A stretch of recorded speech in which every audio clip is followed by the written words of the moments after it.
This is Katie Proctor, the owner of Books with Pictures here in Portland, Oregon. And this is comics writer and critic Douglas Wolk.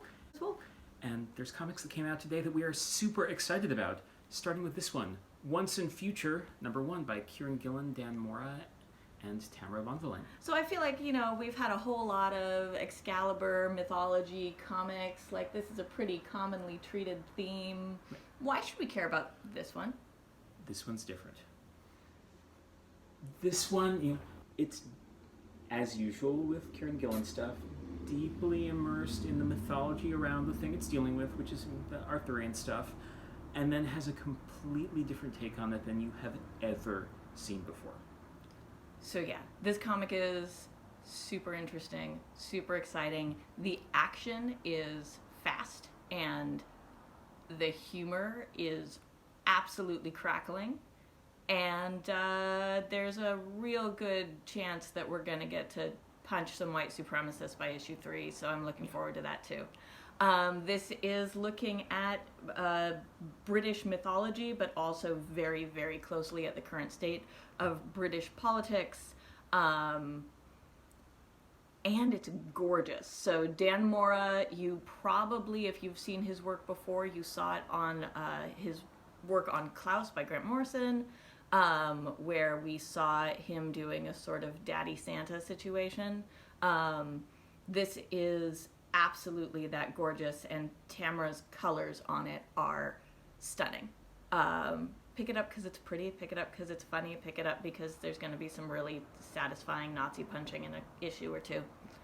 Yeah. It's special. Also this week, another first issue. The White Trees, #1. This is Chip Zdarsky, Chris Anka, and Matt Wilson doing the first of a 2-issue limited series. Just 2? Just 2. Why 2? Because that's how big the story is. It's not a one-shot, it's not a mini-series, it's not an ongoing series. This is a 2-part story, and this is the first part. It also says on the back that it's for mature readers. It writes it in big letters. It sure is. Mm-hmm. Also a beautiful book. This is high fantasy in its sort of big classic form. This is big politics in a world populated by sort of human-looking people and sort of animal-looking people. There is a legacy of violence and war and politics. There are some fathers whose children are being threatened by their historic enemies. There's also really explicit fairy sex. Really explicit. Into that. Mm-hmm. That's solid. Yeah. So many abs, like the abs lovingly rendered in this book are really, really top form. Yeah, I love the form of it. I love the scope of it. It does a lot of really classic tropes approached again with a really fresh and really smart perspective. And Chip Zdarsky has a brand new newsletter whose first edition came out today. If you look at his Twitter, there's a link to sign up for it. It's very Chip-ish. I think that's the best way to put it. It is extremely Chip-ish. The other thing I really enjoy about this is where Once and Future sort of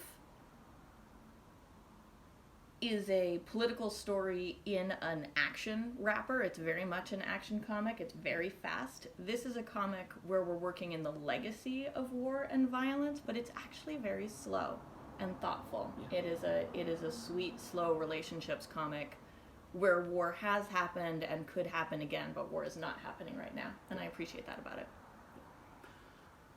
Finally this week, Gwenpool Strikes Back, #1. This is, who's responsible this, as they say. There's a lengthy cold open. There's a very lengthy cold open. It's like half the length of the comic. The cold open may, in fact, be the entire comic book. Oh yes, finally, yes.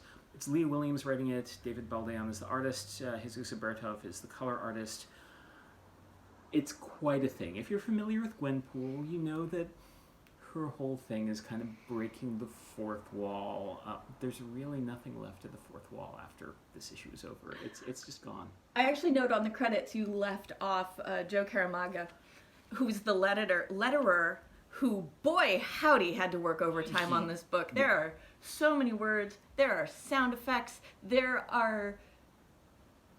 stuff. There's stuff. Oh, is there stuff? This is absolutely bonkers, madcap comic book writing. It's delightful. It's duck-em-up. Real weird, and it comes at you real fast, and then it keeps coming. If that's your sort of thing, It's my kind of thing. it's my kind of thing too. Yeah, it's really silly. Also, Land Shark. Land Shark. We'll see you soon. Ciao.